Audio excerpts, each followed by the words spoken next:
अगर आप थोड़ी देर के लिए मतलब 24 आवर्स से अगर ज़्यादा कस्टडी में हो तब आपके गवर्नमेंट जॉब के ऊपर बहुत बड़ा वो डाउट है।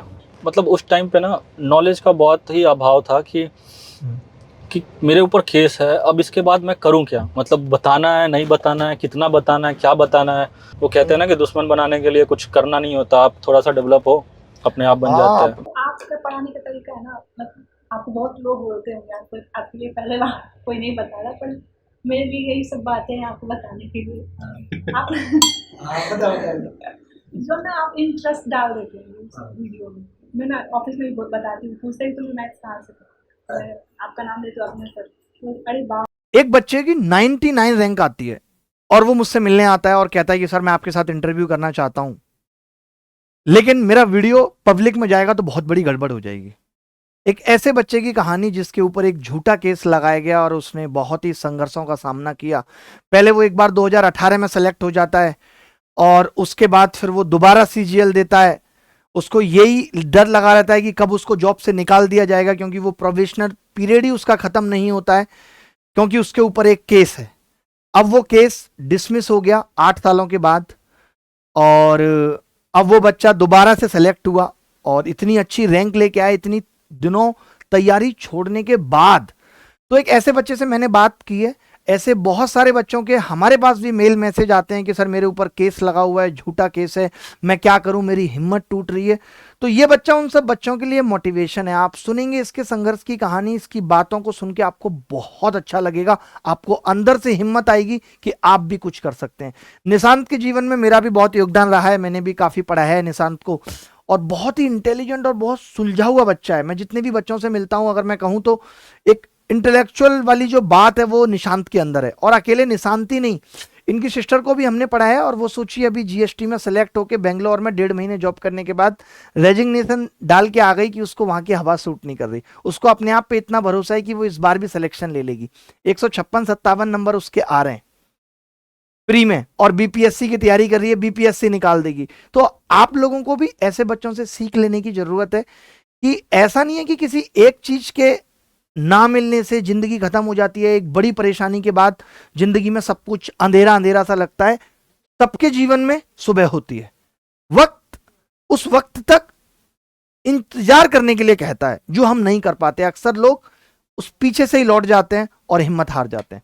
तो उस वक्त तक इंतजार करना, क्योंकि सही चीजों का सही वक्त पे होना तय है।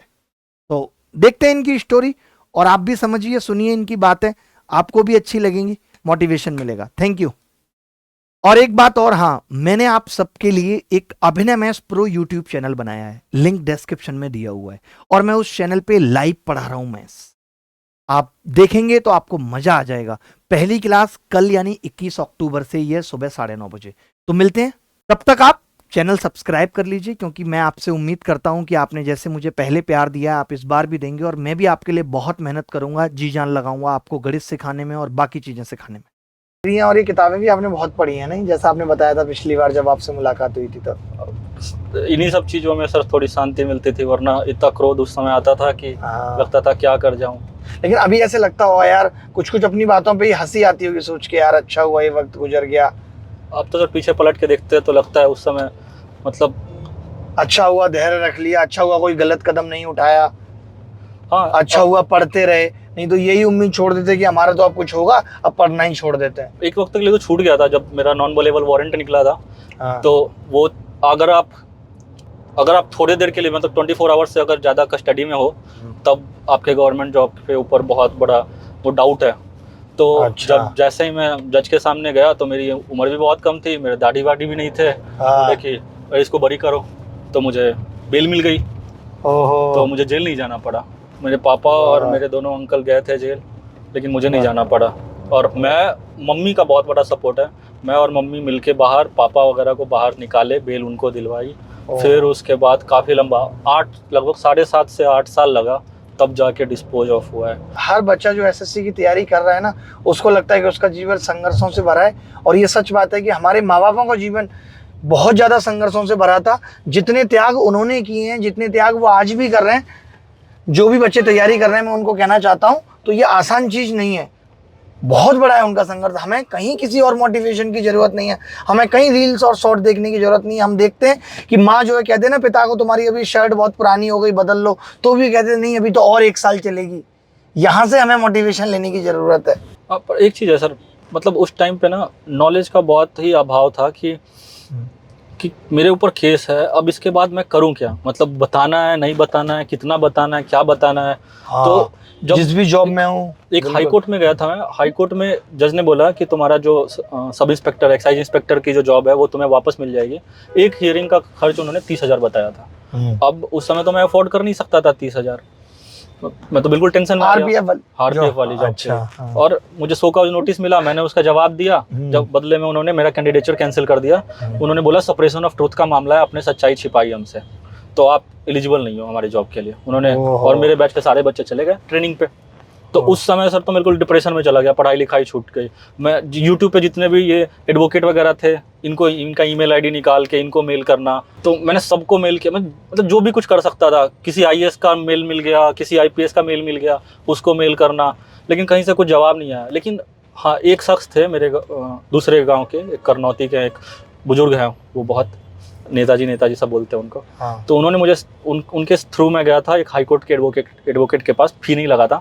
उन्होंने बोला था कि कहीं भी छिपाना मत कि तुम्हारे ऊपर केस है, जब तक तुम प्रूफ नहीं हो जाता ना कि तुमने कुछ क्राइम किया है, तब तक आप इनोसेंट हो। बिल्कुल सही तो बात है। मैंने सब जगह इन्फॉर्म किया। बस उससे दिक्कत ये हुई कि 2 साल के बाद आपका कंफर्मेशन हो जाता है। तो मेरा कंफर्मेशन रुका हुआ था यहाँ पे। वो कंफर्मेशन जैसे ये केस डिस्पोज ऑफ हुआ, कंफर्मेशन हो गई। बहुत बढ़िया। तो ये बताओ, रिलीफ वो की लोग, चीज़ थी। वो उन लोगों से अभी आमना सामना हुआ है जिन्होंने केस लगाया उन लोगों ने तो दोबारा भी केस कर दिया, जैसे ही केस डिस्पोज ऑफ हुआ। हाँ। उन्होंने केस कर दिया, लेकिन उसमें मेरा नाम नहीं है, पापा और अंकल का नाम है। जिस भी तरीके से मामला सेटल हो सकता था वो हर कोशिश की, लेकिन वो है ना जेलसी। उन्होंने कहा कि उसके बेटे को जॉब कैसे हो गई, उसके बेटे का जॉब छीन के रहेंगे। तो ये था। और वो तो सामने से हैं, कुछ लोग पीछे से भी होंगे। वो कहते हैं ना कि दुश्मन बनाने के लिए कुछ करना नहीं होता, आप थोड़ा सा डेवलप हो, अपने आप बन जाते हैं। थोड़ा सा आप तरक्की करो तो आपके दुश्मन अपने आप बन जाएंगे। बिल्कुल सही बात। तो फिर यही चीज़ है, इसी वजह बड़ी से खतरनाक कहानी है यार आपकी, मैं सुनता हूँ। इस तरह का कोई भी एक कहानी मिल जाता ना मुझे उस टाइम यूट्यूब पे, तब मुझे गाइडेंस मिल जाता कि मुझे आगे करना क्या है। हाँ, ऐसा कोई कहानी था नहीं, किसी ने डाला नहीं। मैं तो चाहता हूँ कि अब आपके जैसा कहानी ये लोगों के सामने जाए तो लोगों को पता रहे कि भाई हिम्मत हारनी नहीं है, वक्त बदलेगा। क्योंकि सबको तो लगता है केस में नाम आ गया तो फिर तो मामला खत्म है, आप गवर्नमेंट जॉब के लिए तैयारी नहीं कर सकते। हाँ, केस में नाम आना मतलब जब तक आप पे प्रूव नहीं होगा। जैसे आपने जो एएसओ की जॉब थी, आपने बताया कि यहाँ पे जब आपसे पूछा गया था तो आपने लिख के दे दिया, हाँ जी मेरे ऊपर केस चल रहा है। और क्या लिख के दिया आपने यहाँ पे? मैंने ये लिख के दिया कि मुझे जॉब दे दो इस कंडीशन पे कि अगर इस जॉब में मैं दोषी पाया गया तो मेरी जॉब ले लेना। तो अंडरटेकिंग ले लिया एक अंडरटेकिंग ले लिया। और इवन कि मेरे अपॉइंटमेंट लेटर पे भी उन्होंने एक लाइन लिख दी कि योर ज्वाइनिंग, मतलब ये जो जॉब है वो subject to the outcome of the case. अच्छा। और आपका जो प्रोबेशन पीरियड था वो चलता ही रहा, मतलब परमानेंट नहीं हुआ? परमानेंट नहीं हुआ, लेकिन अभी जैसे डिस्पोज ऑफ हुआ तो अभी I think 25th of the last month में परमानेंट हुआ। कहते हैं ना, मुश्किलों में कंधे पे रखा हुआ हाथ कामयाबी में बजने वाली तालियों से ज़्यादा इम्पोर्टेंट है। अरे बिल्कुल यार, आपकी लाइनें मुझे बड़ी ज़बरदस्त लगती हैं। पहले भी मैं मिला था आपसे, तब भी। मम्मी पापा तो अभी फिर भी बहुत खुश होंगे कि यार चलो ठीक है, बच्चे का टेंशन खत्म हो गया। जब केस डिस्पोज ऑफ हुआ वो एक बहुत बड़ी राहत थी, और अभी मेरी जॉब का कंफर्म होना ये उनके लिए बहुत बड़ी राहत है। क्योंकि मेरी मम्मी तो खुद बोलती है कि मतलब कैसा सिचुएशन है कि मेरे घर में मेरे सबसे बड़े बेटे की जॉब हुई है और मैं खुशी भी नहीं मना सकती, मैं किसी को बता भी नहीं सकती कि सरकारी नौकरी लगी है। उनके लिए बहुत बड़ी बात थी। अब तो लेकिन अब तो सेलिब्रेशन हो रहा होगा कि नहीं, ये बता। हाँ, अब तो खुश होते हैं वो जब अब सबको बताओ एकदम कि भाई अब नौकरी भी लग गई, हमने बताया भी नहीं, क्योंकि हम बड़ी सफलता का इंतजार कर रहे हैं। सिस्टर से बात करो एक बार, उसको फोन लगाओ वीडियो कॉल पे। सर जैसा आपने ना, आप बताते रहते हैं कि आपके पास अगर कोई बुक हो तो आपने वो एक्साइटमेंट होती है कि कब खत्म हो, या फिर न्यू बुक आती है पूरे पढ़। वैसा ही मेरा है, मतलब मैथ्स की बुक आई तो मुझे ना ये पढ़ते थे तो सबसे पहले वो मेरे पास आते थे। अच्छा, मुझे ये खत्म कर नई किताब ना, मुझे आपको मैथ्स में ज़्यादा इंटरेस्ट है, आपका मैथ्स ज़्यादा अच्छा है। हाँ, 2018 से मैं आपको फॉलो कर रही हूँ। पहले तो भैया बताए कि आपने सर का देखा। सर जो आपका पढ़ाने का तरीका है ना, मतलब आपको बहुत लोग बोलते होंगे, आपके लिए पहले बार कोई नहीं बता रहा, पर मेरे भी यही सब बातें हैं आपको बताने के लिए। आप जो ना आप इंटरेस्ट डाल देते हैं उस वीडियो में। मैं ना ऑफिस में भी बहुत बताती हूँ, पूछते ही तुम्हें मैथ्स कहाँ से पढ़ा? मैं आपका नाम लेती हूँ अपने सर, तो अरे वाह वाह वाह वाह, ऐसे प्रणाम करेंगे। वो आप मतलब लगता नहीं है ना, ऐसे मुझे भी ऐसा लगता है कि बच्चों से एक कनेक्टिविटी, आप सोचो ना, ये एक बड़ी बात भी है यार निशान, कि आप ऑनलाइन रहते हुए बच्चों के दिल में उतर जाओ और उनसे वो दिल वाला कनेक्शन बना लो। ऑफलाइन में तो ठीक है, ऑफलाइन में तो मेरे बच्चे आज भी मैं कहीं मिल जाएंगे तो मुझे तुरंत पहचान लेंगे, सब कुछ है, लेकिन ऑनलाइन में वो कनेक्टिविटी बिठाना, मैं एकदम कह देता हूँ हाँ हाँ रजाई में बैठे हो ना, अभी अब बैठ जाओ कॉपी किताब। 2 घंटे की वीडियो भी ना मतलब कि इतना इंटरेस्टिंग लगता है कि वो पूरा कंप्लीट देखो उसको। नमस्ते नमस्ते, कैसी हो तुम? मैं ठीक हूँ सर, आप कैसे हो? मैं बढ़िया हूँ बढ़िया हूँ। ये बताओ कि तुम जॉब छोड़ा ही बेंगलोर, हाँ, अब क्या आईएएस निकालने का इरादा है, क्या निकालने का इरादा है? सर अभी तो कुछ दिनों से बीमार थी। इसको डेंगू हो गया था। अच्छा, दिमाग ठीक से काम नहीं कर रहा है? अरे नहीं नहीं नहीं, तुम कर लोगे, बीमार मुझे है, भरोसा है। अच्छा बीमार हो, दिमाग तो ठीक से काम कर रहा है ना? अभी रेस्ट पे थी, आज से स्टार्ट किया है। आज से पढ़ाई। अभी तुम्हारी तारीफ ही कर रहे थे भाई की, बहुत इंटेलिजेंट है, बहुत एकदम कंसंट्रेट होके पढ़ाई करती है और बीपीएससी का एग्जाम देगी, तो मैंने कहा अरे बिल्कुल बिल्कुल निकाल देगी वो एग्जाम। सर मेरा भी बहुत मन था आपसे। तो बताओ, तुम आई नहीं, मैं तो सोच रहा था कि तुम भी साथ आओगी, छोटा वाला भाई आया है। अब तुम सारे लोग तो जल्दी जल्दी धीरे धीरे करके सेलेक्ट होते जा रहे हो, अब तो मुझे लग रहा है एक साथ ही चारों को बुला के पार्टी देनी पड़ेगी। अभी कैसी चल रही है तुम्हारी तैयारी, और इस बार का सीजीएल दिया है? हाँ यस सर, कितने मार्क्स बन रहे हैं प्री में? 157.5। 157.5, मतलब तुम्हारे लिए तो सीजीएल निकालना बाएं हाथ का खेल हो गया। तो ये बताओ, अब तुम रैंक वैंक 1 ला सकती हो कि नहीं, मुझे बताओ। मैं तुम्हें टारगेट दे रहा हूँ, तुम मुझे बताओ तुम्हें मुझसे क्या हेल्प चाहिए, और मैं चाह रहा हूँ कि तुम रैंक 1 लेके आओ ऑल इंडिया। सर मैं तो इतना ही चाहती थी कि 98 हो, क्योंकि भैया का 99 था। 99 रैंक था ना आपका भाई? ये इनका देखो 99 रैंक था भाई, और ये चाहती है 98 रैंक। नहीं नहीं नहीं, ये तो गलत बात है। हम तो कह रहे हैं सुनो, 99 था ना, तो तुम 100 में से घटा लो इसको, इतनी रैंक लेके आनी है तुम्हें। ठीक है, 1 रैंक लेके आनी कोशिश करो तुम। और सुनो, मेरे को मैसेज कर करके अपना अपडेशन देना कि तुम्हारी इतनी तैयारी हो गई, यहाँ कमी है, कुछ भी जो भी दिक्कत है मुझे बताना। अभी पढ़ रही हो मेंस की, या खुद से ही तैयारी कर रही हो? अभी तो बीपीएससी के लिए फोकस कर रही थी। अरे बीपीएससी, और फिर इसमें रैंक 1 कौन लेके आएगा? वो उसके लिए तो पढ़ा हुआ है ही, बस थोड़ा बताओ, देख रहे हो लेवल, सब पढ़ा हुआ है ही, कुछ पढ़ने की जरूरत ही नहीं है। चलो मैं तुमसे अलग से करूंगा बात, ये तो वीडियो का हिस्सा है, और थोड़ा बताऊंगा कि कैसे कैसे क्या क्या और पढ़ना है। ठीक है, मेरे को मैसेज छोड़ देना एक बार, ठीक है? डन भाई। यार ये तो गलत कर रहे हो आप यार, रैंक 1 लेके आने दो इसको। मैं चाहता हूँ इसका पूरे देश में नाम हो, फिर आए मजा। तो वो कह रही है बस मेरा टारगेट यही है कि 99 भैया की रैंक आई तो मेरी 98 आ जाए। ये आपकी लाइव वीडियोस काफी देखती है। मैंने तो आपकी लाइव वीडियोस नहीं देखी, मैंने आपको पिछली बार बताया था, मैं तो रिकॉर्डेड हाँ, क्लासेस हमने तो देखता था। रिकॉर्डेड ही देखा था एकदम पर एकदम। ये लाइव क्लासेस बहुत देखती है आप। पर YouTube मुझे क्लास लेने की जरूरत नहीं पड़ी कभी आपने तो यूट्यूब से ही पूरा पढ़ लिया सब कुछ। एक बारी जब अनअकैडमी पे आपकी आई थी तो हमने भी मैसेज किया था कि सर हमें भी क्लास चाहिए, पैसे कम है, तो कोई रिस्पांस आया नहीं था। तो हम 3 दोस्त मिलके कॉन्ट्री करके हमने एक क्लास खरीदी। अच्छा, देखा बिल्कुल भी नहीं। अच्छा। क्योंकि YouTube पे जो कंटेंट था उसको YouTube पे मैंने रिवीजन करना, पर्याप्त पढ़ा रहा है, और 88 डेज वेस्ट डाला हुआ था उस टाइम पे, तो उसको रिवाइज करना और प्रैक्टिस करना वही बहुत था। ये तो पढ़ती थी, ये तो क्लास में कमेंट भी करती थी। ये तो लाइव क्लासेस कमेंट का तो पता नहीं, पर लाइव क्लासेस सारा जानती है, और जितने भी कंट्रोवर्सी चल रहे हैं मार्केट में इसको सारा नॉलेज है। अच्छा अच्छा।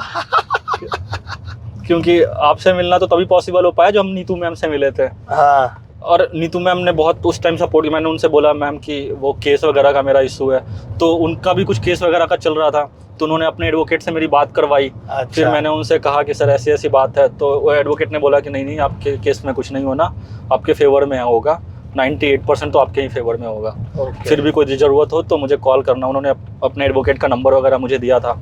Okay okay. नहीं नहीं, वो सपोर्टिव है बहुत, और उनको इस चीज़ की ज़्यादा नॉलेज है, वो खुद भी लॉयर रही हैं। अब तो खैर मुझे भी बहुत नॉलेज हो गई, पहले नहीं थी इतनी, बट अब तो इतनी नॉलेज हो गई कि कोई भी केस किसी भी चीज़ के बारे में पूछे तो मैं बता सकता हूँ। तो उस समय सर आपकी वीडियो नहीं होती यूट्यूब पे तो मैथ्स कभी नहीं हो पाता।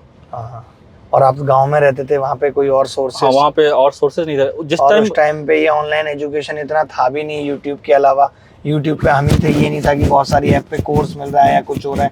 बट उस टाइम आपके लिए कोर्स लेना भी एक बहुत बड़ी बात थी कि कोर्स खरीदना, it's not a easy job. पहले सिलेक्शन ना बड़े बड़े शहरों से ही होता था, हाँ लेकिन सही बात है। ये यूट्यूब पे आपने जो वीडियो वगैरह डाल रही है या जो भी टीचर डाल रहे हैं उसकी वजह से गांव-गांव में सिलेक्शन हो रहा है। सही, पता सही। चल रहा है कि उस गांव से वो आदमी सीजीएल निकाले। मैंने जिस टाइम सीजीएल किया था उस टाइम मेरे पास एक भी एग्जांपल नहीं था कोई सीनियर ऐसा हो जिसने सीजीएल निकाल रखा हो। हाँ मेरे कांटेक्ट में ऐसा कोई भी नहीं था। अब तो काफी हाँ, लोग तो हैं, काफी लोग निकाल रहे हैं, सही बात है। क्योंकि पहले ऐसा दिल्ली से सिलेक्शन हो रहा, कानपुर से सिलेक्शन हो रहा, अब हाँ, तो जो बच्चे हमारे तैयारी कर बख्तियारपुर रहे से भी सिलेक्शन हो रहा। बहुत अच्छा लगा यार आपसे मिलके, इतनी सारी चीज़ें मुझे तो खुद सीखने को मिली, आप इतनी अच्छी बातें करते हैं और मैं चाहता हूँ आप सिविल सर्विसेज की प्रिपरेशन करें और आप जरूर निकाल पाएंगे। सिस्टर तो बीपीएससी निकालेगी, बट आप यूपीएससी की तैयारी करिए और यूपीएससी आप क्रैक करेंगे।